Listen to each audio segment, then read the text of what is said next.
Super Mario, a series renowned for having the highest quality standard in gaming. Mario's been just about perfect over his 40-year run, but there's definitely been some weirder chapters that Nintendo'd like you to forget. Today, we're exposing those. Here's 10 moments across the Mario series that genuinely had me saying, what the f***.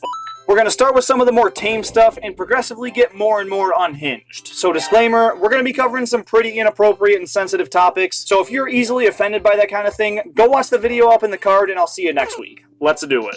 Number 10, Mario Dance Dance. This has got to be the most obscure game to ever put Mario on the cover. We've gotten some oddballs over the years, like Mario is missing and NBA Street, but this is on an all different level. The concept is goofy, and it's weird as f*** to see Konami as a developer, but all of that'd be fine if there was actually some effort put in. This is quite possibly the laziest game in the Mario series. They reused all the assets from Mario Party 6 and built the game in the exact same engine, which makes this basically a glorified Mario Party bonus mode. And these models were never intended to dance like this. You could blame that on the hardware, but the GameCube's capable of some pretty great visuals. Just look at Super Mario Sunshine or Mario Strikers. When effort's put in, it's noticeable. They didn't put any in. The movements look like the cheapest video game animation that money can buy. I've seen low-budget license games with better motion, and for a game focused on dancing and sick moves, it just doesn't work. And the whole idea of character running around world beating levels through dance just doesn't fit Mario. He's typically a happy guy, but this looks so off for him.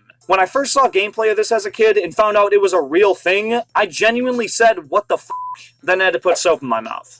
Number 9, Feline Fanatics. When Mario 3D World came out, it was at a time where Nintendo really needed a fresh-feeling Mario game. The Wii U was failing, and the 3DS was barely doing better, and they needed their top-selling IP to make a big splash to justify a console purchase. Instead, they released a successor to their handheld 3D Mario game and added cats. They screwed over their entire next-gen console with a single trailer that showed their upcoming revolutionary game to just be another Mario. The only thing you could really call unique was the focus on cats, the new Super Bell power-up that lets you climb up walls and dive bomb enemies, oh, and Bowser turning into Meowser. I gotta buy a Wii U! Said literally nobody. This is one of Nintendo's grandest f***ups, and they won't let us forget about it either. In 2021, when they ported Super Mario 3D World to the Switch, they included the bonus game Bowser's Fury, which took the affinity with cats to an all-too unhealthy level. Every single creature in this world is a cat. The architecture, shaped like a cat. The main collectibles, cat shines. I don't know if I missed something as a Mario fan, but since when did Nintendo become so obsessed with working these things into their mascots' games? At first it was kinda lame, but now it's just fucking weird. Number 8, Mario and the CDI. Nintendo has very rarely licensed their precious IPs out to other companies to make games, and that's probably because the one time they did, we got the Wand of Gamelon and Hotel Mario. These games are notorious for their awful gameplay and hilariously bad cutscenes. When you pinch Wendy's pennies, they pinch back. That in itself is enough to make it on this list, but I want to highlight what Nintendo did to Sony leading up to this moment as the true number 8. So, in the early 90s, Nintendo and Sony were working together on a brand new disc-based hardware, dubbed the Nintendo PlayStation. But amid some doubts Nintendo had about Sony's true intentions behind joining the games industry, they decided to beat them to the punch and backstab them first. At the Summer Consumer Electronics Show in 1991, they were ready to unveil their latest piece of gaming tech, and the day after Sony announced their partner project with Nintendo, Nintendo announced at their conference that they'd be ditching Sony and working with Philips on their CD-based hardware instead. And that was the first time Sony would hear of this. As publicly humiliating as that was, it inspired them to go on and outsell almost every Nintendo console after that, while Nintendo created some of the biggest stains to their beloved Mario and Zelda brands. Number Have you heard what stains to their beloved Mario and Zelda brands. Number 7, Mario and Bowser's relationship. As gaming's most iconic hero and villain pair, and the amount of times he's kidnapped his princess, you'd think these two actually hate each other, or at least wouldn't be emotionally supporting each other. But that's exactly what happens at the end of Super Mario Odyssey. Bowser kidnaps and tries to marry Peach, but after Mario thwarts his plans and the three escape a crumbling arena, Mario and Bowser are both forcing their love for Peach onto her, and after she hushes them and storms off, which is weird in the first place, the two are distraught, and Mario tries to comfort Bowser, placing a sympathetic hand on the back of his shell and trying to make everything seem okay. Now, it's hard enough to explain them partying and go-kart racing, but in an actual mainline game, to see this kind of camaraderie toward each other just doesn't make any sense.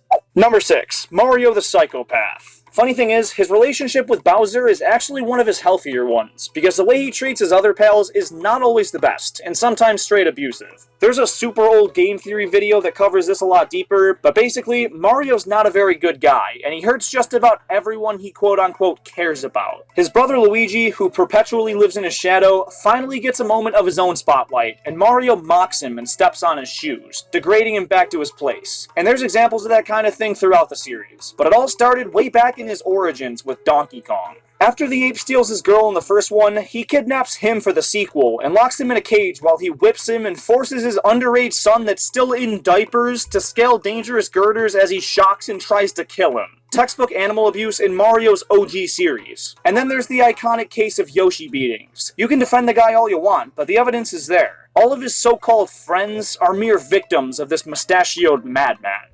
Number 5. Mario's love life. Despite having toxic friendships and brotherships, he's always had a way with the ladies, and pulls better than any other guy in the Mushroom Kingdom. Luigi may have aura, and Waluigi might actually be the Rizzler, but Mario gets bitches. His first love interest was Pauline back in Donkey Kong. And sure, there's the whole theory that this Mario isn't the same as this Mario, and that may be true, but she's also in the Mario vs. Donkey Kong games as the main damsel in distress. And this Mario has to be the same as our typical Mario, and they've clearly got some kind of romantic relationship. But then, where does that leave Peach? I always thought that Pauline was his ex, and he was 100% loyal to Peach, but both of these games came out in 2006, and he's involved with both of them, so what's up? Mario's a cheater. But you could argue, oh, they're not together, they're just friends. Oh, Mario. That doesn't sound friendly. Fine, even if it was, how do you explain Daisy? In the first Mario Land game, it may seem like Mario's just doing a good deed and saving another land's princess, but at the end, they get pretty intimate. That heart was intentional, and no one just calls someone's name out like that, come on. But after that one instance, them having a relationship is never mentioned again, and he's back to wanting some Peach. So he has a one-night stand with her and passes his sloppy seconds down to his inferior brother Luigi. Kinda messed up when you put it together like that. Number 4. Magic Shrooms. In 10th grade, I took a health class, and when we were learning about different drugs and why they're bad, one of the flashcards mentioned that hallucinogenic mushrooms were last illegalized in where else but Japan, and that happened in 2002. That always struck me as really off as a Mario fan, considering the game was made in Japan prior to 2002, and features mushrooms giving our hero superpowers. You know, I always wonder how these wildly talented developers come up with such innovative ideas, but what if it was all just because they were inspired by the things they were seeing while tripping balls on mushrooms? Now, I don't want to point any fingers, but I do find it kind of weird that not long after 2002 is when the plumbers started to get a lot more generic with his releases. New Super Mario Bros. Came out in 2005, and the GameCube generation is considered to be the last with really good Mario spin-offs, and most of those were at least in their planning phases prior to this mushroom ban. I get that it sounds kind of silly, and it might be a stretch, but it's definitely something to think about. Number 3. The Super Show Pilot. The Super Mario Bros. Super Show is a pretty big what the f*** moment, but I want to highlight the first episode specifically, because it got away with way too much shit. The plot is actually pretty straightforward for the series. Toad gets kidnapped by Birdo, who can fly now, and Mario, Luigi, and Peach try to save him. Now, I don't want to be too suggestive with this, but even when I was a little kid, I thought this looked weird as f***. So, Birdo confuses Toad with its missing baby, and is kissing him a bunch with a weird trunk thing, while it salivates on his head. And they chose to make the saliva white. Then they cut to this angle, and I can't freaking do it. This is weird. And then Bowser makes his minions perform Dan Schneider acts, which seem normal when you grew up watching iCarly, but it ain't right. And then Toad takes off his head to use as a parachute, and creates one of the biggest discrepancies in the Mario series. Is part of his head. And do I even need to talk about the live action part? What the f***? Number 2. Peach's question mark. Continuing with the weird erotic themes from the previous one, Mario RPG Legend of the Seven Stars. One of the best Mario games ever made. I've never played it. As the first Mario role-playing game though, it gives us a way more in-depth look at these characters than we ever had up until this point. So they had a lot of creative freedom to really establish these icons as actual characters, with dreams and flaws and sex toys. What? The innocent Princess Peach. Mario decides to invade her bedroom, and instead of a typical Panty raid, he looks behind a throne and finds her question mark. Then is quickly interrupted and scolded by Peach, who seems a little embarrassed, so it's most likely something inappropriate. And the funny thing is, Nintendo doubled down on this in the remake and left it in the game, which was pretty ballsy. Still, this game is rated E for everyone. Come on guys, what are we doing? And number 1.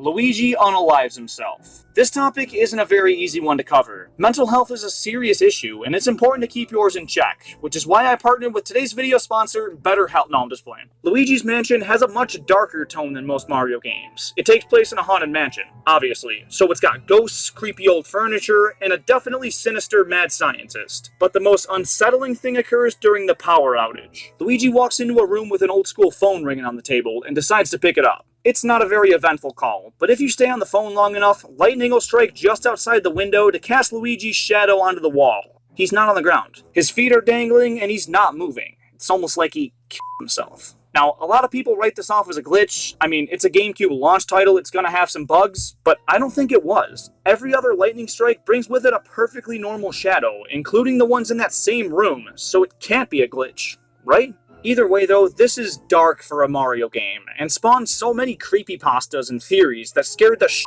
out of me as a kid. Thanks for the nightmares, Nintendo. But there you have it, my top 10 what the f Mario moments. If you have some different ones, definitely drop a comment and share with me. I really want to hear about some of the ones I missed, and it's honestly super interesting to look at some of the very few f-ups this near-perfect series has endured. So let her rip, and thank you so much for watching.